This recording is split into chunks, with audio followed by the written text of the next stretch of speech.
और इस्तांबुल आपको पता है कि नेपोलियन बोनापार्ट जो फ्रेंच एक कमांडर था ना, उसने कहा था कि अगर पूरा दुनिया एक मुल्क होता ना तो इस्तांबुल इसका कैपिटल होता। तो तुर्की का आपको पता है कितने मज़ेदार जगह है यार। एक ज़माने में हम यहाँ पे रहते थे, बहुत अरसा गुजारा है, ज़ुबान भी आती है।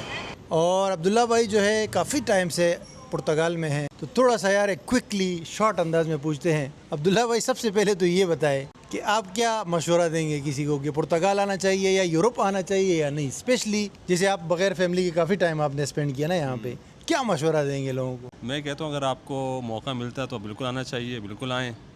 और जहाँ आप लीगल वे में सेटल्ड हो सकते हैं तो वहाँ पर बिल्कुल सेटल हों। बिल्कुल सेटल हो। बिल्कुल सेटल। जी अस्सलाम वालेकुम दोस्तों, लिरिया पुर्तगाल से आपको खुश आमदीद कहता हूँ इस वीडियो में। इस वक्त ये लिरिया सिटी है, पीछे वो है बस स्टेशन है, बसेज आपको नज़र आ रही होंगी। ये बेसिकली एक आर्जी बस स्टेशन पीछे बनाया गया है क्योंकि पिछला वाला ना तूफान में उड़ गया था जो पक्का वाला। बाकी ये रिवर तो आप देखते रहते हैं, पूरी सिटी से गुजरा हुआ रिवर है ये। तो यहाँ पे जहाँ भी जाएंगे तो इसका व्यू आएगा। अब ये वीडियो बहुत इम्पोर्टेंट भी है, इंटरेस्टिंग भी है आप सब के लिए जो लोग ये चैनल वॉच कर रहे हैं यूरोप के हवाले से, क्योंकि इस वीडियो में मैं अभी जा रहा हूँ, मेरी बस है यहाँ से लिस्बन के लिए जो कैपिटल है पुर्तगाल का, और वहाँ से मैं जाऊँगा, एक और बस लूँगा, स्पेन जाऊँगा। स्पेन की एक सिटी है सिविलिया, और फिर वहाँ से मेरी फ़्लाइट है, आज नहीं है कल है सुबह, तो रात में स्पेन में गुजारूंगा और कल मेरी फ़्लाइट है इस्तांबुल के लिए सिविलिया से। तो इस वीडियो का मकसद ये है, आपको थोड़ा सा मैं बताऊँगा कि यहाँ पे जो एक्सपेंसेस है ना पुर्तगाल के अंदर, स्पेन के अंदर और फिर आगे तुर्की के अंदर, इसकी एक छोटी सी झलक आपको दिखाऊंगा। कंप्लीट आपको नहीं बता पाऊंगा हर चीज़ का, लेकिन एक छोटी सी झलक आपको दिखाऊंगा तो आपको एक आइडिया हो जाएगा कि किस तरह सिस्टम चल रहा है आजकल के हिसाब। जैसे मसलन बस का किराया हो गया, उबर का किराया हो गया, खाने पीने का छोटा मोटा हो गया, ठीक है। तो आपको एक ब्रेकडाउन दूंगा छोटा सा। और आप सोच रहे होंगे कि यार मैं स्पेन से क्यों जा रहा हूँ इस्तांबुल, डायरेक्टली यहाँ लिस्बन से क्यों नहीं जा रहा, उसकी वजह भी मैं आपको आगे बताता हूँ। लेकिन फिलहाल अभी क्या है कि मेरी जो है लिस्बन के लिए फ्लाइट है, लिस्बन के लिए बस है मेरी, यहाँ से 2 घंटे लगते हैं। ये लिरिया सेंट्रल पुर्तगाल में है, तो यहाँ पे ना एयरपोर्ट नहीं है बेसिकली ना, तो अगर हमें फ्लाइट लेना होगा तो हम या पोर्तो जाएंगे और या लिस्बन जाएंगे। ये पोर्तो और लिस्बन के बिल्कुल बीच में है ये सिटी। 2 घंटे लगते हैं बस में, कार में जाएंगे तो 1 घंटा और 20 मिनट लग जाएगा, और यही 2 घंटे लगते हैं पोर्तो जाने में भी। अब ये देखिए सामने ये आर्जी तौर पे इन्होंने बस स्टेशन बनाया है, वो सामने बसेस नज़र आ रही है ये, और ये इस तरह यहाँ पे व्यूज़ है। तो अभी ना मैं थोड़ा सा भूल गया था, घर मेरा स्टेशन से भी थोड़ा 2 किलोमीटर दूर है, तो मैं अगर उबर करूँगा ना यहाँ पे 2 किलोमीटर 3 किलोमीटर आगे जाने के लिए, तो उबर में अभी 2 यूरो और 65 मेरे सेंट्स लगे हैं यहाँ पे स्टेशन में आने के लिए। तो 2 यूरो 3 यूरो 2.5 यूरो ये नॉर्मल प्राइस है यहाँ पे। लिरिया छोटा सिटी है ना, लेकिन लिस्बन में भी थोड़ा सा ऊपर होगा, 3 होगा, 4 5 तक होगा। तो ये यहाँ पे उबर की प्राइस है, यानी बाकी यूरोप की कंट्रीज़ में आप सोच भी नहीं सकते। और वो देखिए ऊपर पहाड़ पे ना वो किला है, यहाँ पे बहुत खूबसूरत एक पहाड़ पे वो है किला, फोर्ट जिसको कहते हैं ना। तो अब उबर की तो मैंने आपको प्राइस बता दी कि सिर्फ 2-3 यूरो। स्पेन में आप सोच भी नहीं सकते या दूसरी कंट्रीज़ में, मैं आपको बताऊंगा वहाँ पे क्या प्राइस है, वो बाद में बताऊंगा। लेकिन अभी मेरी बस आने वाली है, फ्लेक्स बस, तकरीबन 10 मिनट में आने वाली है। ये बस स्टेशन है, सामने आप देख सकते हो स्क्रीन है, उस पर डिपार्चर का पूरा स्केड्यूल है।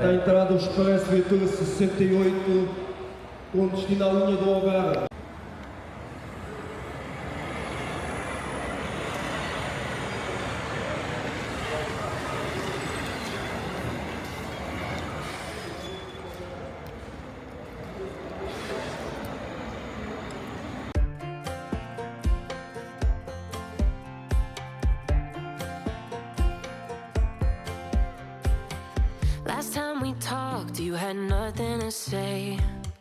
You chose to walk, give what we had away. I hope you get what you're looking for, but babe, with me, you close the door on everything we could have been. Don't go thinking we could be friends. No, you can't bring us back from the dead, 'cause when you know, you know, and when you don't, when it ends, it ends. दोस्तों ये बस है, flex बस, Lisbon पहुंच गई है 2 घंटे के बाद। और कभी कभी ये स्टेशन ऐसे लगता है ना जैसे आप युगांडा या कीनिया में आ गए हो, क्योंकि बहुत ज़्यादा अफ्रीकन लोग यहाँ पे आपको मिलते हैं। फ्लेक्स बस यहाँ पे आपको बहुत ज़्यादा नज़र आएगी। फ्लेक्स बस के अलावा रेडी बस भी, रेडी एक्सप्रेस, वो भी दूसरी सिटीज़ में जाती है। अच्छा, ये ओरियंट स्टेशन काफ़ी बड़ा स्टेशन है, पहले भी मैंने दिखाया था वीडियो में। यहाँ पे ट्रेन स्टेशन भी है, बस स्टेशन भी है, शॉपिंग मॉल भी है, तो काफ़ी खूबसूरत एरिया है। तो ये जो फ्लेक्स बस में से अभी मैं आया हूँ 2 घंटे लगे हैं मुझे लिरिया से ये लिस्बन कैपिटल, और ये टिकट इसका सिर्फ 5 यूरो का था। 5-6 यूरो में कभी होता है, कभी 5, कभी 4। और ये आप स्पेन में सोच भी नहीं सकते। मैं स्पेन की मिसाल बार बार इसलिए दे रहा हूँ क्योंकि स्पेन इसके करीब है ना, मतलब पुर्तगाल के बिल्कुल पड़ोस में है। ऐसा है जैसे पाकिस्तान इंडिया का आप कंपैरिजन कर रहे हो ना। वहाँ पे 2 घंटे की बस अभी मैंने ली थी, वहाँ अल्सा बस चलती है। जैसे यहाँ पे बहुत ज़्यादा फ्लेक्स बस है, वहाँ पे अल्सा के नाम से बस है, एक सिटी से दूसरी सिटी जाती है। तो उसका मैंने टिकट लिया था 20 यूरो का। इसी तरह 2 घंटे का रास्ता था, तो 15-20 तो आप देख सकते हो ऑलमोस्ट डबल ट्रिपल हो जाता है। और ट्रेन में ना स्पेन में ट्रेन्स बहुत अच्छी है। स्पेन की ट्रेन मुझे बहुत पसंद है, महंगी है लेकिन आला क्वालिटी की फ़ास्ट ट्रेन्स है। पुर्तगाल की ट्रेन्स इतनी ख़ास नहीं है, कमज़ोर है बहुत। अभी मैं ज़रा जाता हूँ इधर, आपको ये मॉल भी दिखाता हूँ और थोड़ा सा स्टारबक्स की प्राइस दिखाऊंगा और थोड़ा फूड मूड चेक करते हैं कि क्या अवेलेबल है यहाँ। ये ओरियंट स्टेशन है, नीचे ना ट्रेन स्टेशन है, और वो सामने बस स्टेशन है। पुर्तगाल की एक अच्छी चीज़ ये लिस्बन की जो मुझे नज़र आई है वो ये है, इस तरह के शॉप्स होते हैं ना, तो वो कैफ़े टाइप ना, कैफ़े का कल्चर बहुत अच्छा है। इस तरह ना ये ग्रोसरी स्टोर भी होता है और साथ में हल्का फुल्का खाना मिलता है, मसलन कॉफ़ी वगैरह, सैंडविच, और फिर साथ में ये छोटे छोटे फूड ट्रक्स बहुत ज़्यादा है जिसमें सैंडविच, समोसे, पकोड़े वगैरह, बर्गर वगैरह बहुत मुनासिब प्राइस पे मिल जाती है। इनकी 3 यूरो, 2 यूरो, 4 यूरो। तो ये फूड ट्रक्स का रुझान बहुत ज़्यादा है यहाँ पे। ये सुवेनियर शॉप भी किसी ने बनाई है यहाँ पे, वाह ज़बरदस्त। और ये बड़ा रश वाला एरिया है यार, यहाँ पे दुनिया भर के लोग आपको नज़र आते हैं।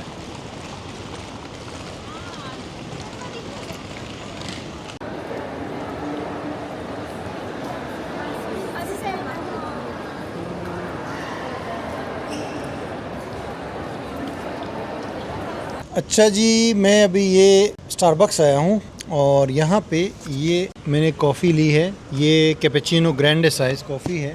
ये आपको सिर्फ दिखाने का मकसद ये है ना कि ये यहाँ पे 3 यूरो और 20 सेंट की मिली है। तो आप ये जहन में रखिए, फिर आगे मैं आपको स्पेन में और तुर्की में भी दिखाऊंगा। और यहाँ पे जैसे अगर हम कोई सैंडविच वगैरह छोटा मोटा लेते हैं तो 4-5 यूरो में मिल जाता है। लेकिन एक बात यहाँ पे मैं बताना बहुत ज़रूरी समझता हूँ कि पुर्तगाल ना फूड के हवाले से काफ़ी कमज़ोर मुल्क है, वैरायटी बहुत कम है। स्पेन जो है वो काफ़ी अच्छा है। हालांकि पुर्तगीज़ जो है ना आपको जब मिलेंगे ना बहुत तारीफ़ करेंगे कि हमारे पास फूड ये है वो है, लंबा चौड़ा आपको कहानी सुनाएंगे। लेकिन लिटरली आप यहाँ पे फूड आपको मतलब बहुत मुश्किल से मिलेगा खाने के लायक, या मतलब कोई अच्छा फूड जिसको हम कह सकते हैं। वैरायटी बहुत कम है, ये आप खुद भी बता सकते हो जो लोग पुर्तगाल में रहे हैं। लेकिन स्पेन अच्छा है, और फिर तुर्की तो आपको पता है वो तो फिर नंबर 1 है। और मेरे साथ है अब्दुल्ला भाई। अब्दुल्ला भाई कैसे हैं? मैं ठीक हूँ, बताइए। अब्दुल्ला भाई हमारे कराची के भाई हैं, मेरे बहुत पुराने दोस्त हैं। और मज़े की बात आपको बताऊँ, पहली बार जब मैंने ट्रैवल किया था ना तो गुलशन इकबाल निपा चौरंगी के साथ लेफ़्ट साइड पे क्या नाम था यार आप लोगों की, जो इकबाल रूमी ट्रेवल्स। इकबाल रूमी ट्रेवल्स की हमारी जो यादें हैं बहुत पुरानी हैं, बहुत पुरानी याद है। तकरीबन 13 साल हो गए। और अब्दुल्ला भाई जो है काफ़ी टाइम से पुर्तगाल में हैं, तो थोड़ा सा यार एक क्विकली शॉर्ट अंदाज में पूछते हैं। अब्दुल्ला भाई सबसे पहले तो ये बताएं कि आप क्या मशवरा देंगे किसी को कि पुर्तगाल आना चाहिए या यूरोप आना चाहिए या नहीं, स्पेशली जैसे आप बगैर फैमिली के काफ़ी टाइम आपने स्पेंड किया ना यहाँ पे, क्या मशवरा देंगे लोगों को? मैं कहता हूँ अगर आपको मौका मिलता है तो बिल्कुल आना चाहिए, बिल्कुल आएँ। और जहाँ आप लीगल वे में सेटल्ड हो सकते हैं तो वहाँ पर बिल्कुल सेटल हो, बिल्कुल सेटल हो। बिल्कुल सेटल हो। 3 क्या मशवरे देंगे जो कोई बंदा यहाँ पे आएगा ना, क्या 3 ऐसी चीज़ें करनी चाहिए जो कि आप बोलोगे यार ये चीज़ें करो, अफसोस नहीं होगा, यानी हो सकता है आपने ना की हो वो चीज़ें। इस तरह क्या मशवरा देंगे कोई नए बंदों को, या ये मतलब एक बहुत एक परदेश की लाइफ है ना, काफ़ी मुश्किल होती है। बेहतर ये कि जब इधर आएँ तो सबसे पहले ना आप अपने डॉक्यूमेंट को फोकस करेंगे, डॉक्यूमेंट आप लीगल वे में इधर स्टे करें। और दूसरा कि जो भी आपने जॉब करनी है या बिज़नेस करना है तो उसकी कोशिश करें, क्योंकि मैंने शुरू में इतना काम नहीं किया यहाँ पर, काम तो मैंने अभी शुरू किया, तो मैं तो पाकिस्तान में अपना काम देखता था। तो वो एक ये है कि अगर आप शुरू से इधर काम करने में लग जाते हैं और यहाँ के एक्सपेंसेस यहीं से बियर करते हैं तो वो ज़्यादा बेहतर है। और तीसरा कि फैमिली के साथ आ जाए तो ज़्यादा अच्छी बात है। तो भाई ये 3 चीज़ें हैं। फैमिली के साथ बहुत अच्छा है। फैमिली के साथ बहुत अच्छा है। यार लैंग्वेज का आपने नहीं बोला कुछ। लैंग्वेज चूँकि मुझे इतनी कुछ खास आती नहीं है। नहीं, लैंग्वेज सीखना चाहिए, यानी अर्ली ऑन अगर आ रहे हैं और जहन बनाया है तो फिर वहीं से सीखते हुए आएँ। तो यहाँ पर आते फ़ौरन आप इनरोल करें अपने आप को कि लैंग्वेज सीखें। अगर आप लैंग्वेज सीखते हैं तो आपके समझता हूँ कि 70-80 मसले जो हैं वो सॉल्व हो जाते हैं लैंग्वेज की वजह से। चाहे उनके आप गवर्नमेंट ऑफिस में आपने जाना हो, या आपको कोई जॉब सर्च करनी हो, या आपको कोई काम हो, तो आपके 70-80% मसले लैंग्वेज की वजह से सॉल्व हो जाते हैं। तो ये ज़रूरी है, लैंग्वेज तो मस्ट है। जी, यही मैं भी ये लोगों को अक्सर कहते हूँ कि लैंग्वेज आप सीखे तो आपके लिए बहुत आसानी हो जाती है, और थोड़ा थोड़ा सीखेंगे ना तो तब भी मामला हल हो जाते हैं। ऐसा ही है, बिल्कुल। थैंक यू अब्दुल्ला भाई, यार काफ़ी अरसे बाद आपसे बात हुई है, तो खुश रहो और ज़िंदा रहो।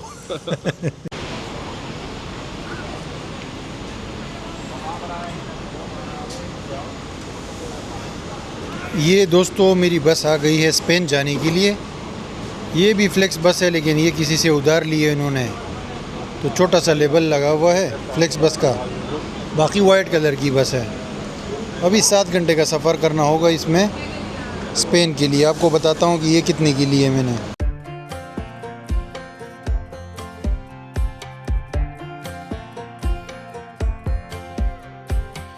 Last time we talked, you had nothing to say. You chose to walk, give what we had away.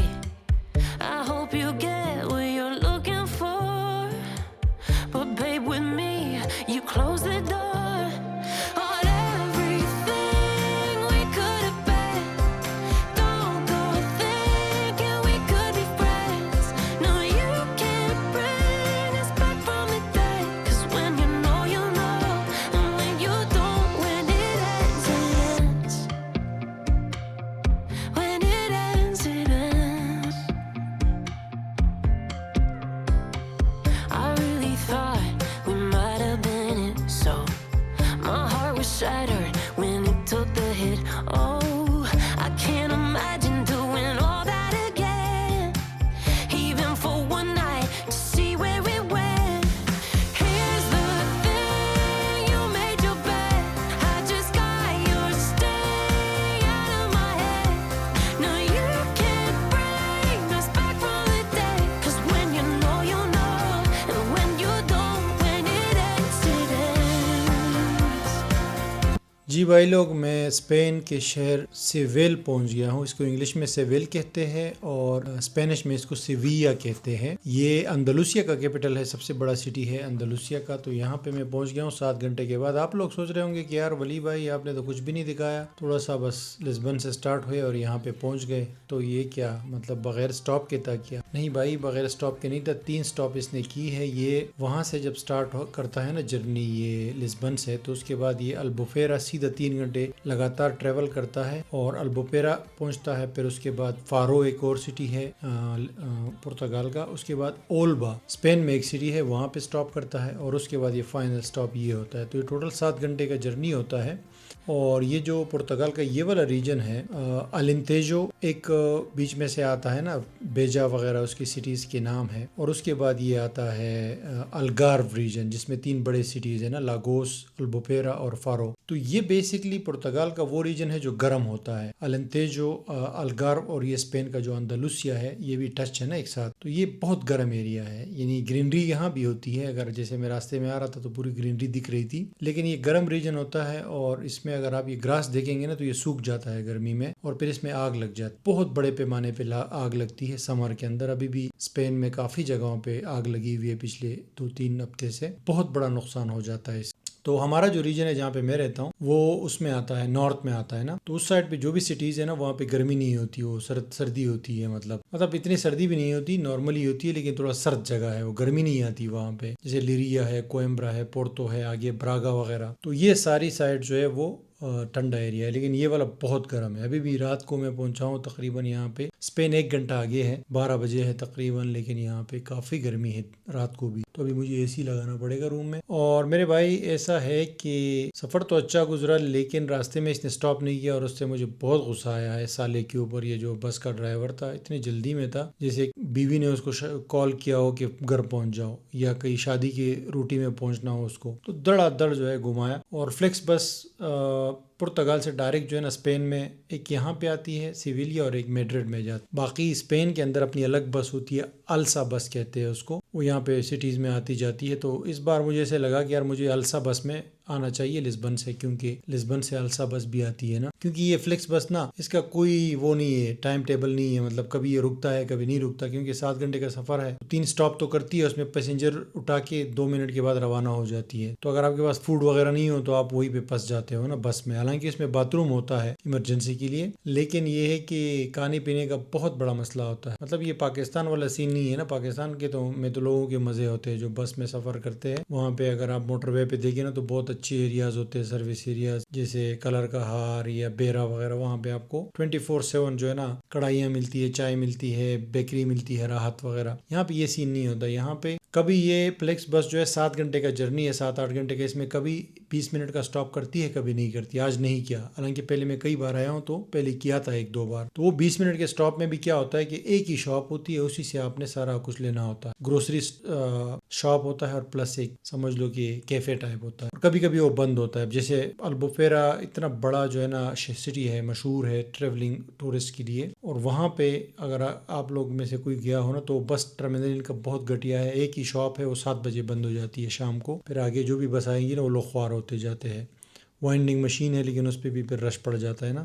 तो ये जो पूरा रीजन है अल्गार्व, ये पुर्तगाल का भी खूबसूरत है और स्पेन का भी बहुत खूबसूरत है। स्पेशली पुर्तगाल का जो अल्बुफेरा वगैरह है, यहाँ की बीचेस बहुत मशहूर है। इससे बिल्कुल अपोजिट साइड पे वो दिखता है। अगर आप समंदर में सीधा जाएंगे तो मोरक्को आएगा, स्पेन को भी सामने पड़ता है और पुर्तगाल को भी। अभी यहाँ पे मैं पहुंचा हूँ। ये जो फ्लेक्स बस मैंने ली थी ये $17 की मैंने ली थी, सॉरी यूरो की। तो ये ऊपर नीचे प्राइस होती रहती है। 7 घंटे का सफ़र है, €17 में। कभी ये 20 की भी होती है, कभी 25 की भी होती है, कभी 15 की भी होती है। तो पुर्तगाल में बस की जर्नी इतनी महंगी नहीं है, यानी €17 में इट्स ओके। स्पेन में अगर यही जर्नी होगी तो 30, 40, 50 तक भी जा सकती है, यानी कि डबल ट्रिपल जा सकती है। ठीक है, इसलिए फ्लेक्स बस एक्चुअली में आदत है ना मुझे, बस इसलिए मैं उसमें इधर आया हूँ। पुर्तगाल में तो बहुत अच्छा है, लेकिन स्पेन आने के लिए मेरे ख्याल से अभी दूसरा कोई चूज़ करना पड़ेगा। और यहाँ पे डायरेक्टली ट्रेन नहीं आती पुर्तगाल से। ठीक है जी, तो ये था अभी तक का जर्नी मेरे भाई। अभी मुझे काफ़ी थकन हुई है। और ये रूम का भी मैं आपको बताने अभी जाने वाला ही था कि मैं आपको बता दूं, प्राइवेट रूम लिया है मैंने सिविलिया में, लेकिन ये मैं कल आपको बताता हूँ। ठीक है, तो मॉर्निंग में आपको इस शहर के बारे में भी बताता हूँ। आगे मेरी फ़्लाइट है, कल मैं एयरपोर्ट जाऊँगा इस्तांबुल के लिए, और ये सारी कहानी इंशाल्लाह सुबह। तो गुड नाइट।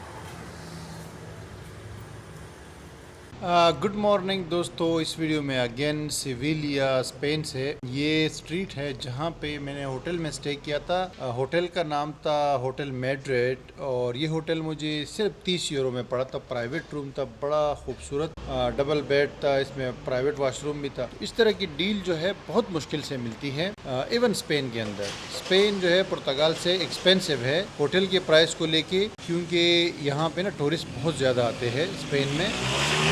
और ये जो स्ट्रीट्स है ना, ये बिल्कुल खामोश लग रही है, अक्का दुक्का लोग है। वैसे तो सुबह सुबह मॉर्निंग है ना, इस वजह से भी, लेकिन यहाँ पे दिन में भी इतने लोग नहीं होते, बस जो गुजरते रहते हैं थोड़े बहुत, क्योंकि ये सिटी सेंटर के थोड़ा पास है ना, मतलब 10 मिनट वॉक करेंगे तो सिटी मेन सेंटर आ जाएगा। वो मैं आपको पहले एक वीडियो में दिखा भी चुका हूँ, वहाँ पे मैं रह चुका हूँ। तो यहाँ पे ज़्यादातर होटल्स बने हुए, ठीक है।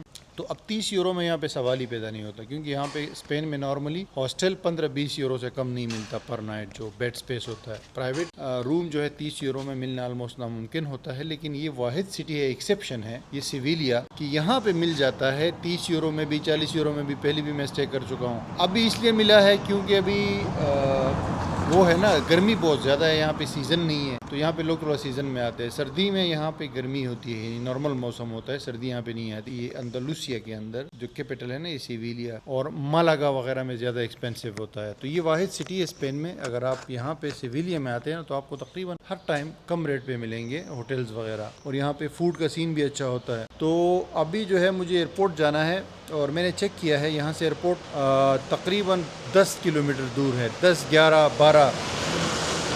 और उबर पे अभी मैंने चेक किया है, मैंने कहा मैं उबर से जाता हूँ, तो उबर से आ रहा है 25 यूरो। और अभी जो अब्दुल्ला भाई से मैं मिला था ना लिस्बन में, तो अब्दुल्ला भाई भी मेरे पास आए थे उबर के थ्रू मिलने के लिए। वो जहाँ से आए थे वो भी 10-12 किलोमीटर दूर था लिस्बन में जगह। उसने 6 यूरो दिए थे, उसने मुझे बाकायदा रसीद भी दिखाई है। तो आप इससे अंदाज़ा लगा सकते हो कि 6 यूरो 10-12 किलोमीटर वहाँ पे उबर या बोल्ट दोनों में मैंने चेक किया है, और यहाँ पे 25 यूरो ये ले रहे हैं। लेकिन अगर हम बस में जाएंगे, जो कि अभी मैं जा रहा हूँ, थोड़ी देर करीब में आगे जाके बस है, वो तकरीबन 1 घंटे में पहुँच जाएगी एयरपोर्ट, क्योंकि वो स्टॉप करती है, आपको पता है। लेकिन बोट वगैरह जो है ना 20-25 मिनट में पहुँच जाएंगे। तो 6 यूरो लगेंगे बस के अंदर। और लिस्बन में अगर आप बस से एयरपोर्ट जाते हो या ट्रेन से, तो 2 यूरो लगते हैं। तो बस ट्रांसपोर्ट का ही मेन डिफरेंस है। ग्रोसरी का 19-20 है स्पेन के अंदर, यानी अगर पुर्तगाल में एक चीज़ 10 रुपए की है तो यहाँ पे 12-13 रुपए की। और फूड का भी इतना ही है, थोड़ा बहुत फ़र्क है, लेकिन फूड की वैरायटी यहाँ स्पेन में बहुत अच्छी। उसके अलावा अगर परमानेंट रहेंगे तो पुर्तगाल के अंदर और यहाँ के रेंट में इतना फ़र्क नहीं है। लेकिन पुर्तगाल के अंदर क्या है कि वहाँ पे घर मिल जाते हैं निस्बतन, लेकिन यहाँ पे घर मिलते नहीं है, बहुत मुश्किल। और अगर लेने की बात करेंगे तो पुर्तगाल के अंदर घर बिल्कुल ना होने के बराबर है। डिमांड बहुत ज़्यादा है, घर बिल्कुल नहीं। टैक्स वहाँ पे बहुत कम, बहुत ही कम, अगर जब आप घर खरीदते हैं ना, ट्रांसफर टैक्स जिसको कहते हैं। लेकिन यहाँ पे घर सस्ते मिल जाते हैं, क्योंकि ये यहाँ पे सिटीज़ बहुत ज़्यादा है ना स्पेन में, बहुत ज़्यादा सिटीज़ है, तो आपको कहीं ना कहीं भी घर मिल जाते हैं।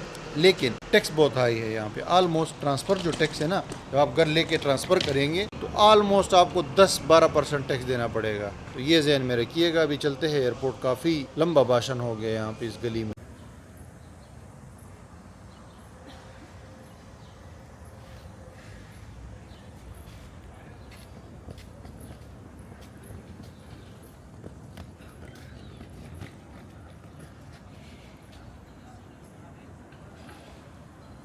स्पेन और पुर्तगाल में दोस्तों ये छोटे छोटे कैफ़े जो होते हैं ना, सुबह सुबह खुलते हैं। यहाँ पे लोग नाश्ता करते हैं। यहाँ पे ना क्रोसेंट वगैरह और ये टोस्ट वगैरह, कॉफ़ी वगैरह मिलती है। तो इस तरह के बहुत सारे कैफ़ेज़ आपको मिलेंगे, छोटी सिटीज़ में भी, बड़ी सिटीज़ में। लोग यहाँ पे नाश्ता करते हैं क्विकली और निकल जाते हैं काम पे। ज़्यादातर लोग जो है बाहर नाश्ता करते हैं स्पेन और पुर्तगाल में। इनकी अपनी पेस्ट्रीज वगैरह होती है, तो ये खाते हैं ये लोग और बस लाइफ को एंजॉय करते हैं। और सुबह सुबह काफ़ी कम लोग नज़र आ रहे हैं यहाँ सिविलिया में। मैं ये करीब ही जा रहा हूँ, ये बस स्टेशन है, इधर जा रहा हूँ और वहाँ से बस लूँगा। तो मैंने कहा छोटी सी एक झलक आपको ये दिखाता हूँ, आपको आगे भी नज़र आ जाएगा। लेकिन ये है मॉर्निंग वाइब्स सिविलिया सिटी के। ये देखिए यहाँ पे एक बस खड़ी हुई है, सीधा एयरपोर्ट जा रही है। तो मैं इस बस को पकड़ता हूँ। ये देखिए लिखा हुआ है एयरपोर्टो। ये पब्लिक बस है, 6 यूरो में, ओनली 6 यूरो सिविलिया बस। भाई ये बस का टिकट है, आप देख सकते हैं 6 यूरो का है। कैश भी पे कर सकते हैं, कार्ड भी। और ये बस है, बैठने की भी जगह है, सामान रखने की भी जगह है। वाकई एयरपोर्ट के लिए बनाया गया है। और ये कह रहे हैं कि 40 से 45 मिनट में पहुंचेगा एयरपोर्ट। तो ये देखिए, ये मैंने सामान रख दिया यहाँ और ये सीटिंग वगैरह है। अभी आगे जाके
दोस्तों ये बस है एयरपोर्ट पहुंच चुका है और हम उससे उतर चुके हैं।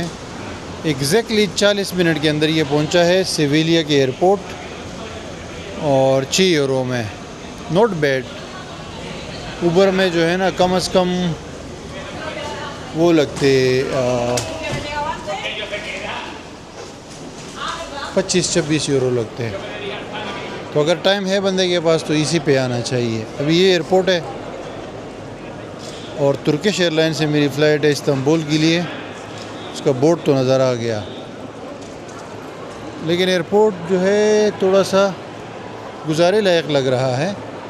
शॉप्स वगैरह है, रेस्टोरेंट्स हैं। तो अभी जो है जाऊंगा, चेक इन तो ऑलरेडी ऑनलाइन कर लिया। ये देखिए स्टोर के अंदर जो है ना ये खाने पीने की चीज़ें रखी हुई है, क्रॉसनट्स वगैरह। इनके बस कैफ़े कल्चर इनका बहुत ज़बरदस्त है। अच्छा, अगर ऑनलाइन देखेंगे ना तो इस एयरपोर्ट के रिव्यूज़ जो है इतने अच्छे नहीं हैं कि मसले मसाइल यहाँ पे बहुत है कह रहे। अभी हमारी फ़्लाइट जो है 11:50 पे है। ये देखिए इस्तांबुल मतलब स्पेनिश में इस्तांबुल को इस्तांबुल कहते हैं।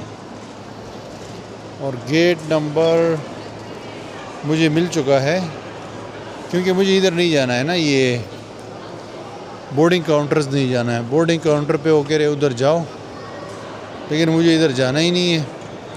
मुझे डायरेक्ट जाना है इमिग्रेशन की तरफ, क्योंकि अभी शेंगन एरिया को हम लोग वो करेंगे ना।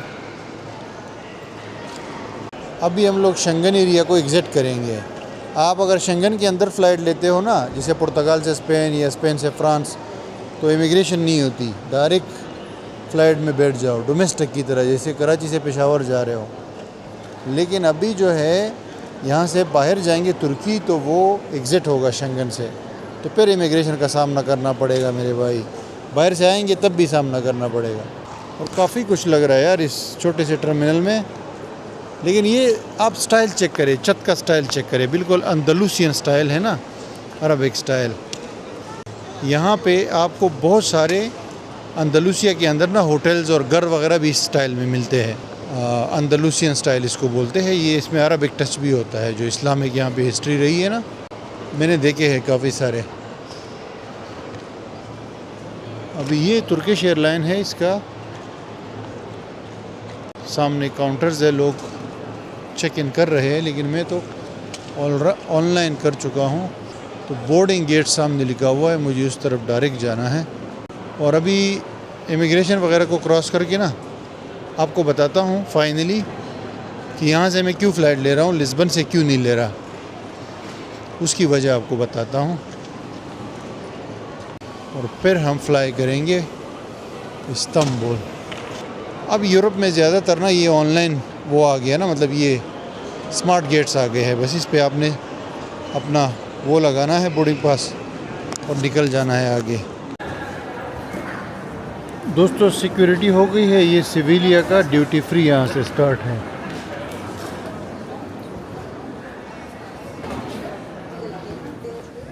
वाह भाई वाह, क्या ड्यूटी फ्री है। बस ड्यूटी फ्री तो कहीं भी हो मेरे भाई, खूबसूरत होती है और महंगी होती है चीज़ें। ये देखो वाइन। और आपको एक मज़े की बात बताऊँ ना, स्पेन जो है ना 2-3 दिन पहले वर्ल्ड कप जीत चुका है, तो लोग बहुत खुश और मुतमईन हैं। वाह यार, टर्मिनल भी बहुत खूबसूरत है। फूड मार्केट, काफ़ी सारे रेस्टोरेंट्स बने हुए फूड मार्केट में, अच्छा लुक है। ये देखें बहुत खूबसूरत, ये बर्गर्स, टोस्ट, ब्रेकफास्ट का सामान है और जगह भी बहुत है बैठने के लिए, बहुत जगह है। अच्छा यार, एक्सपेक्टेशन से ज़्यादा अच्छा है ये। पहली बार मैं यहाँ से फ़्लाई कर रहा हूँ। मैड्रिड एयरपोर्ट से मैं फ़्लाई कर चुका हूँ, बार्सिलोना से भी कर चुका हूँ, लेकिन ये सेविलिया भी काफ़ी बड़ा एयरपोर्ट है। नॉट बैड और नॉट स्मॉल। ये एरियाज़ बहुत ज़्यादा है, मतलब इसमें बैठने के और ये खाने पीने के एरियाज़। तो यहाँ पे स्टारबक्स भी है। ये देखिए खूबसूरत शॉप है सोवेनियर स्टैम्प के नाम से। यार चेक करें आप सोवेनियर्स इनके। तुर्की या मोरक्को आपको याद आ जाएगा। इनके शॉप्स और इनके सोवेनियर्स देखेंगे, क्योंकि ये वाला एरिया ना पूरी यूरोप से डिफरेंट है। ये स्टोर है, ये पूरी यूरोप से डिफरेंट है, नॉट ओनली स्पेन, पूरी यूरोप से ये डिफरेंट है। काफ़ी इम्प्रेस हुआ हूँ यार, ये इतने बड़े बड़े रेस्टोरेंट्स खाने पीने के मामला जो है देख के।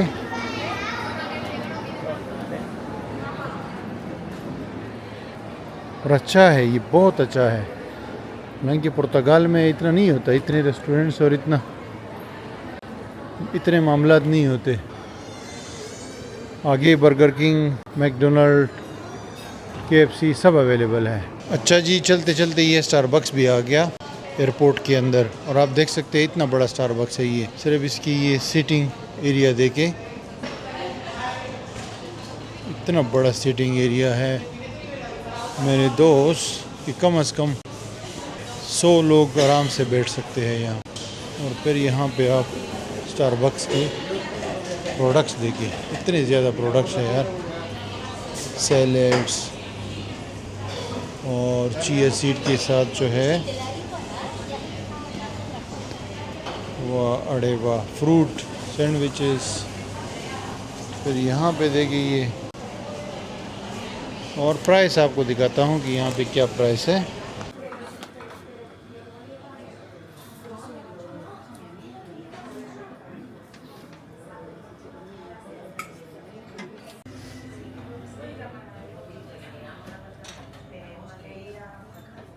अच्छा जी, मैं वहाँ पे स्टारबक्स देख रहा था, लेकिन वहाँ से मैं सीधा ये लॉन्ज आ गया, क्योंकि लॉन्ज करीब ही था ना। तो फ्री लॉन्ज जो होता है ना, वो बहुत सारे कार्ड्स पे आपको मिलता है। अगर आपके पास बैंक्स के कार्ड्स हैं, कुछ बैंक फ्री लॉन्ज देते हैं। पाकिस्तान में HBL देता है। तो मैंने कहा पहले यहाँ पे कुछ नाश्ता करता हूँ, फिर जाता हूँ कॉफ़ी लेने के लिए। लेकिन कॉफ़ी की प्राइस जो है 1 यूरो ऊपर है। स्टारबक्स की कॉफ़ी की बात कर, पुर्तगाल में 3 यूरो की है, 20 सेंट की यहाँ पे 4 यूरो। एयरपोर्ट पे तो ज़्यादा होती है, लेकिन बाहर की। तो ये लॉन्ज में यार स्पेनिश जो है ना, ये एक ऑमलेट टाइप होता है, अंडा और आलू से बनता है। ये सिर्फ स्पेन में मिलता है, बहुत अच्छी चीज़। और ये लॉन्ज भी बहुत अच्छा है। यूरोप में नॉर्मली लॉन्ज अच्छे नहीं होते, लेकिन यहाँ पे ये बड़ा खूबसूरत लॉन्ज है, बड़ा भी है, और फूड आइटम्स भी काफ़ी सारे हैं, और जगह बैठने की बहुत अच्छी है। तो मैंने कहा यहाँ से नाश्ता करके फिर स्टारबक्स जाऊँगा। फ्लाइट में भी अभी तकरीबन 1.5 घंटा रहता है, तो फिर गेट पे जाऊँ। एयरपोर्ट पे इंटर होते ही आपको पता नहीं चलता कि शेंगन फ्लाइट कौन सी है, नॉन शेंगन कौन सी है। लेकिन जब आप करीब पहुँचोगे तो वहाँ पे आपको इमिग्रेशन नजर आए, मतलब टर्मिनल में नॉर्मली पता नहीं चलता। अच्छा जी, अभी मैं लॉन्ज से ना ये स्टारबक्स पे आ गया हूँ। हालांकि लॉन्ज में भी कॉफ़ी मिलती है और फ्री मिलती है, और बहुत सारा और कुछ फ्री मिलता है। लेकिन ये मैंने कॉफ़ी ली है 6 यूरो की। तो ये एयरपोर्ट पे 6 यूरो की है मेरे भाई, इतनी महंगी है ये। बाहर 4 यूरो की होती है, और लिस्बन में एयरपोर्ट पे 4 यूरो की होती है, बाहर 3 यूरो की होती है। एक बार मैं आपको बार बार बताना भूल जाता हूँ, वो है कि यहाँ से मैंने फ़्लाइट क्यों ली है। यहाँ से मैंने इसलिए ली है कि जब आपके पास यूरोप की रेजिडेंसी होती है ना, तो आपके पास ये चॉइस होती है कि आप करीब करीब की एयरपोर्ट्स पे भी फ़्लाइट चेक कर सकते हो, क्योंकि बीच में ना आना जाना इतना मुश्किल नहीं होता। तो मैं अक्सर जब पुर्तगाल में 2 बड़े एयरपोर्ट्स हैं ना, पोर्तो और लिस्बन, और एक फारो में भी है। लेकिन साथ में मैं ये स्पेन का सेविलिया जो है ना, पुर्तगाल से तकरीबन 6-7 घंटे बस में लगते हैं लिस्बन से, तो इसका भी चेक करता हूँ। कभी कभी मैड्रिड का भी चेक करता हूँ, वो भी 7-8 घंटे बस से बंदा जा सकता है। तो यहाँ पे चेक करते हैं, अगर बहुत ज़्यादा डिफरेंस है तो फिर यहाँ से फ़्लाइट ले लेते हैं। अगर सिर्फ 50-60 यूरो का फ़र्क है तो फिर नहीं लेते, क्योंकि उसमें वो फिर बीच में इतना ख़र्चा हो जाता है, ख्वारी हो जाती है ना। मतलब ये आप बस से जाते हो, फिर यहाँ पे कभी कभी स्टे भी करना पड़ता है 1 नाइट के लिए, तो फिर मैं नहीं लेता, राइट। लेकिन एक और भी मेरे लिए बहुत इंपॉर्टेंट चीज़ है, वो ये है कि मैं रात की नींद कुर्बान नहीं कर सकता ना फ़्लाइट के लिए। रात की फ़्लाइट में नहीं ले सकता, तो दिन की फ़्लाइट अगर मुझे मिलेगी ना, तो वो उसके लिए मुझे अगर दिन में 5-6 घंटे बस से सफ़र भी करना पड़े तो मैं कर लूँगा, लेकिन रात की फ़्लाइट अवॉइड करूँगा, जिसमें रात की नींद ख़राब हो जाएगी। नहीं, पूरी रात की नींद, जैसे सुबह 4 बजे की फ़्लाइट हो, 6 बजे की हो, क्योंकि यार भाई नींद नहीं आती, जितना भी ख़राब वो हो सिस्टम, लेकिन ऐसा सिस्टम बना ही नहीं है कि नींद आ जाए जहाज़ में या बस में। मैं तो हैरान होता हूँ यार, अक्सर लोग कैसे सो जाते हैं, बैठते ही सो जाते हैं फ़ौरन, जहाज़ में भी और बस में भी। तो इसलिए यहाँ पे भी दिन की फ़्लाइट थी, तो मैं कल आया इधर, और मतलब 30-40% कम प्राइस पे भी थी, इसलिए मैं यहाँ पे आया हूँ। और अभी आप ये माहौल देख लो, थोड़ी देर बाद जाऊँगा गेट की तरफ। ये छोटा सा एरिया है नॉन शेंगन फ़्लाइट्स के लिए। इसमें एक रेस्टोरेंट बना हुआ है, छोटे से कुछ वाइंडिंग मशीन्स हैं, और वो सामने जो है ना वहाँ पे इमिग्रेशन थी, बिल्कुल खाली, कोई भी नहीं था। सिर्फ 3 फ़्लाइट है अभी मैंने चेक किए जा रही थी। एक डबलिन आयरलैंड भी नॉन शेंगन एरिया है ना, और लूटन यानी इंग्लैंड, और एक इस्तांबुल सामने जा रही है। अभी थोड़ी देर में हमारी फ़्लाइट वहाँ पे बोर्ड होगी, ठीक है। तो छोटा सा एरिया है। शेंगन एरिया की फ़्लाइट्स बहुत ज़्यादा है और बड़ा एरिया है, और ये बहुत छोटा है। सिर्फ 4 गेट्स है, C25, C24, C23 और C22, और वो भी रियान एयर की फ़्लाइट जा रही है ये। तो रियान एयर जो है, ये कुछ वाइंडिंग मशीन्स है सामने, वो उस तरफ। And that's it. छोटा सा एरिया, एक रेस्टोरेंट है और कोई रश नहीं है इमिग्रेशन के ऊपर। अभी बस मैं वेट कर रहा हूँ बोर्डिंग के लिए, जो जहाज़ है टर्किश एयरलाइन का।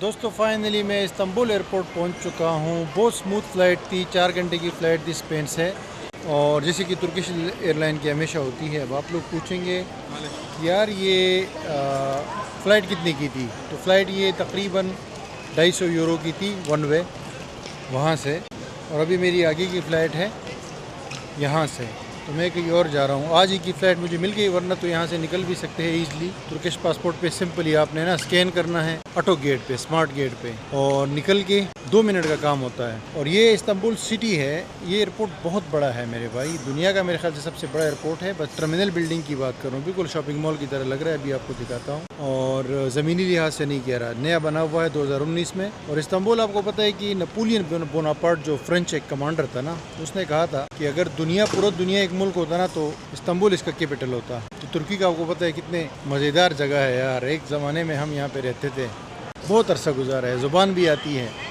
अभी थोड़ा सा आपको ये एयरपोर्ट दिखाता हूँ, लेकिन यहाँ के मामला भी बहुत एक्सपेंसिव हो चुके हैं ऑलरेडी, नाजुक मामला चल रहे हैं। डिटेल से आपको बताऊँगा ख़र्चे मर्चे के बारे में, क्योंकि ये तीसरा कंट्री है अभी हमारी इसी वीडियो में, तो इस पे इसको ख़त्म करेंगे। एयरपोर्ट पे बहुत अजीमुशान एयरपोर्ट है यार, बिल्कुल एक बहुत बड़ा, जैसे प्लाजा नहीं, जैसे कि 4-5 शॉपिंग मॉल्स को, बड़े बड़े दुबई मॉल जैसे ना, 4-5 शॉपिंग मॉल्स को एक करके ना, फिर उसमें घूमते जाओ। ये देखिए हाफिज़ मुस्तफ़ा यहाँ पे मिठाइयाँ बेच रहा है, लेकिन बहुत महंगी बेच रहा है, बाद में आपको इसकी प्राइस दिखाऊंगा। और ये जगह जगह पे बोर्ड्स है, इसका डिस्प्ले चेक करें यार, ये फ्रूट्स वगैरह का, और इतना बड़ा। और ऊपर देखेंगे ना, हर तरफ आपको एक हलचल नज़र आएगी। लेकिन ये रेस्टोरेंट ना, जब भी आता हूँ तो यार दिल खुश हो जाता है। मतलब तुर्क लोग जो है, इनका जो प्रेजेंटेशन है ना, जो डिस्प्ले है रेस्टोरेंट और कैफ़ेज़ वगैरह का, ये आपको कहीं और नहीं मिलेगा। अनबिलीवेबल किस्म का है। अभी मैं लाउंज जाता हूँ, थोड़ा सा यहाँ भी फ्री लाउंज है, बहुत बड़ा लाउंज है। थोड़ा सा खाना वाना खाते हैं, फिर मैं आपको कुछ चीज़ें बताऊँगा। ये मैं नीचे से ऊपर आ गया हूँ, और ये जब आप एंटर होते हो ना, तो उस टाइम आपको इस तरह दिखता है। ये सामने इलेक्ट्रॉनिक की इतनी बड़ी शॉप, और इस तरफ जो है बिल्कुल शॉपिंग मॉल की तरह जो ब्रांड्स होते हैं ना, इंटरनेशनल क्लोथिंग ब्रांड्स, उनके आउटलेट्स आपको मिलेंगे। और ड्यूटी फ्री शॉप्स तो बहुत ही ज़्यादा है यहाँ पे। तो ये देखिए, ये फूड वगैरह हर चीज़ यहाँ पे डिस्प्लेड है, लेकिन प्राइसेस जो है यूरो में इन्होंने डिस्प्ले की है। हालांकि इनको तुर्किश लीरा में करने चाहिए, सिर्फ यूरो लिखा हुआ है ना, दोनों की प्राइस नहीं लिखी हुई, और यूरो बहुत महंगा लिखा हुआ है इन्होंने। ये देखिए पॉल एंड शार्क, बहुत ज़्यादा रेस्टोरेंट्स और कैफ़ेज़ और ब्रांड्स हैं। LC वाकिकी ने इतना बड़ा आउटलेट बनाया है अपना। ये क्लोथिंग ब्रांड है बहुत मशहूर तुर्की का। और ऊपर मैकडोनल्ड है मैसिव। और ये देखिए ज़बरदस्त यार, travelling is a gift, share it. बस हम भी शेयर कर रहे हैं अभी अपने सब्सक्राइबर्स के साथ। वाह जी वाह, मतलब अगर पैसा है ना तो वही इस्तांबुल एयरपोर्ट पे जितना खर्च करना चाहो ना तो कर सकते हो, मज़ा आएगा आपको इधर। ये है जी लाउंज इस्तांबुल एयरपोर्ट पे, फ्री एक्सेस। और ये सारा फूड वगैरह।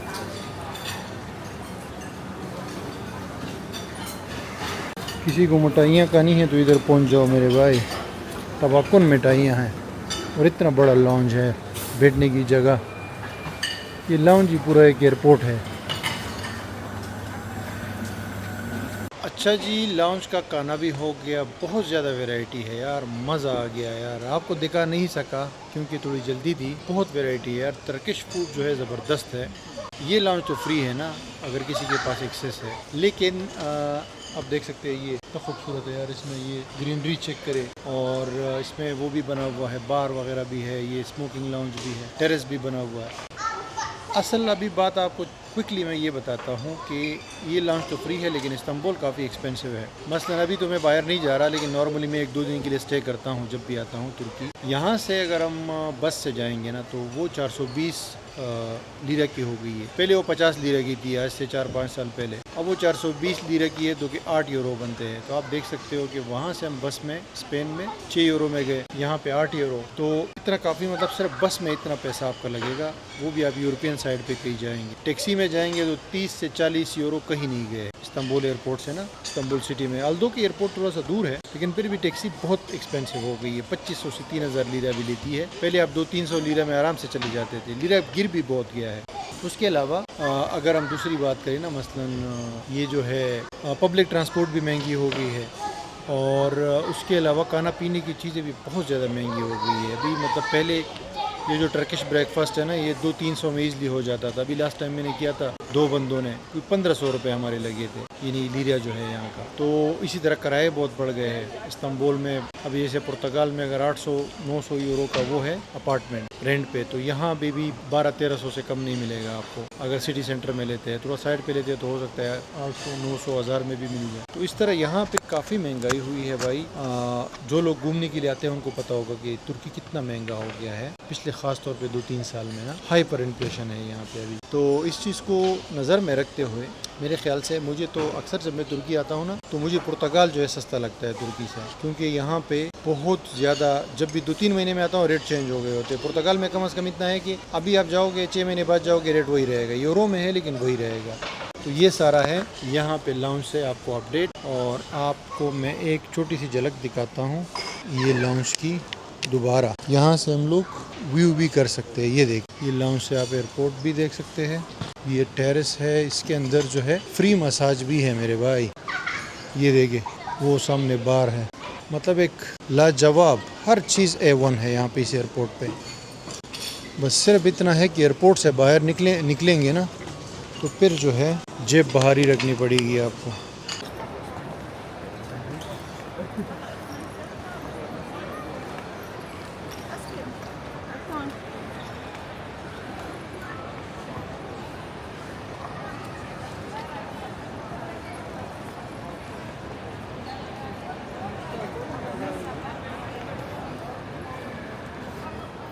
अच्छा जी, फाइनली अभी ये वीडियो ख़त्म करने का टाइम आ गया है और मैं आया हूँ स्टारबक्स पे। आप देख सकते हो ये मैंने भाई ली है कैपेचिनो। मैंने लिस्बन में आपको बताया था ना, कैपेचिनो की प्राइस मैंने आपको बताई 3 यूरो और 20 सेंट प्राइस थी। तो मैंने कहा ये याद रखे, वो इसलिए मैंने आपको कहा था कि मैं यहाँ पे इस्तांबुल वाली भी आपको दिखाना चाह रहा था। ये मेरे भाई इसका बिल है, मैंने एक कैपेचिनो ख़रीदी है, ये इसका बिल है, आप देख सकते हो। ये 460 तुर्किश लीरा की है। 3-4 साल पहले मेरे भाई ये 60-70 लीरा की होती थी। अभी जो है ये 460 लीरा की है, जो कि 8.5 यूरो बनते हैं एयरपोर्ट के ऊपर। ये दुनिया की सबसे महंगी कैपेचिनो कॉफ़ी है। मैंने जस्ट ली है आपको दिखाने के लिए। लास्ट टाइम भी मैंने एक बार वीडियो में ये बताया था। और अभी जैसे मतलब स्पेन के एयरपोर्ट पे 5.5 यूरो की थी, वहाँ से भी ये 3 यूरो ज़्यादा है। तो आप अंदाज़ा लगा सकते हो कि कितना ज़्यादा महंगा एयरपोर्ट है ये, और कितना ज़्यादा महंगा यहाँ पे ये स्पेशली इंटरनेशनल ब्रांड्स हैं। और ये जैसे पुर्तगाल में 3.5 यूरो की 3 यूरो 20 सेंट की है कॉफ़ी, स्पेन में अगर एयरपोर्ट से बाहर लेंगे 4 यूरो की है। यहाँ भी अगर आप बाहर लोगे ना तो 5 से ऊपर है। ये तो एयरपोर्ट है, यहाँ तो 8.5 यूरो की है। तो इससे आप एक अंदाज़ा लगा सकते हो चीज़ों का। लेकिन अगर मैं आपको एक और मज़े की बात बताऊं तो तुर्की में हर चीज़ इतनी महंगी भी नहीं है। अगर कोई बंदा यहाँ पे लेट से रहता है परमानेंट ना, जैसे मैं रहता था पहले और अभी भी अगर मैं रहना चाहूँगा, तो लोकल लोगों के लिए इतना महंगा नहीं होता। ये चीज़ें तो खैर वो है ना, मतलब फॉरेन ब्रांड्स है। तुर्की के अंदर मतलब जैसे घर का किराया तो ज़्यादा है, लेकिन अगर बंदा अपना घर लेगा तो घर सस्ते है। बहुत ज़्यादा सप्लाई है यहाँ पे ना, घर बहुत ज़्यादा मिलते हैं। आपकी मर्ज़ी के घर आपकी मर्ज़ी के प्राइस पे मिल जाती है आराम से। 80-90 हज़ार डॉलर में बहुत अच्छा घर मिलता है। स्पेन और पुर्तगाल में आप सोच भी नहीं सकती इस चीज़ का। तो जब मैं रह रहा था तो तुर्की मुझे ऑलमोस्ट फ्री पड़ रहा था, क्योंकि घर मेरा अपना था। और फिर कुछ पैसे मैंने बैंक में डिपॉजिट किए थे ना, 30-40 हज़ार डॉलर अगर आप बैंक में डिपॉजिट करते हैं तो यहाँ पे बहुत अच्छा इंटरेस्ट रेट मिलता है। तकरीबन 45% इंटरेस्ट रेट मिलता है, जो कि बहुत ज़्यादा है। वही उस इंटरेस्ट से जो महीने के आपके पैसे आते हैं उसी से आपके घर का खर्चा होता है, अगर घर आपका अपना हो तो ऑलमोस्ट फ्री में पड़ता है। लेकिन यूरोप में तो ऐसा नहीं है। यूरोप में तो आपको किराए पे घर लेना होगा, क्योंकि अपना घर लेना तो काफ़ी मुश्किल है वहाँ पे, ठीक है। तो ये भी चीज़ है। और बाकी फिर तुर्की के अंदर जो लोकल प्रोडक्ट्स होते हैं इनके ना, जैसे सब्जियाँ वगैरह और ये जो चिकन वगैरह, फ्रूट वगैरह, मिठाइयाँ, और इनके जो लोकल रेस्टोरेंट्स वगैरह होते हैं बहुत अच्छी क्वालिटी के होते हैं और बहुत मुनासिब प्राइस पे होते हैं। तो अगर बंदा वहाँ फैमिली के साथ रहता है तो उसको इतना ज़्यादा फ़र्क नहीं पड़ता अगर उनकी इनकम अच्छी है। अगर इनकम नहीं है तो फिर तो लाजमी बात है हर जगह पे बंदा फंस जाएगा। और last but note least video को मैं ख़त्म कर रहा हूँ। मैंने आपको शुरू में कहा था कि हम सिर्फ झलक दिखाऊंगा, आपको फुल पिक्चर नहीं दे सकता, बस हल्का फुल्का आपको पुर्तगाल का, स्पेन का और तुर्की का, तीनों कंट्रीज़ का छोटा छोटा करके आपको मैं एक झलक दिखाऊंगा प्राइसेस का, और थोड़ा बहुत आप देख भी लेंगे। लास्ट बट नॉट लीस्ट वो ये कि भाई पहले जब ये इस तरह ना लाउंजेस में जाके ट्रैवलिंग करना, मतलब वीज़ा भी नहीं चाहिए, आप कहीं से भी जो है ना पासपोर्ट उठा के निकलो, इधर जाओ उधर जाओ, यूरोप की रेजिडेंसी भी हो